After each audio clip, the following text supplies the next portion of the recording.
बुलढाणा जिल्ह्यात डिझेलसाठी नागरिकांची झुंबड। बुलढाणा जिल्ह्यातील लोणार तालुक्यात एका पेट्रोल पंपावर अचानक डिझेल उपलब्ध झाल्याची माहिती मिळताच नागरिकांनी मोठ्या प्रमाणावर गर्दी केली।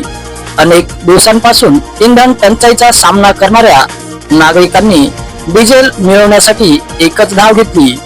मिळालेल्या माहितीनुसार संबंधित पेट्रोल पंप बराच काळ बंद होता, मात्र आज अचानक डिझेल विक्री सुरू होताच परिसरातील नागरिकांनी कॅन घेऊन पंपाकडे धाव घेतली। त्यामुळे काही वेळातच मोठी गर्दी उसळली। या धावपळीत काही नागरिक एकमेकांवर पडल्याचेही दिसून आले। डिझेल मिळवण्यासाठी अनेकांनी 2 ते 3, 4 कॅन घेऊन रांगा लावल्या।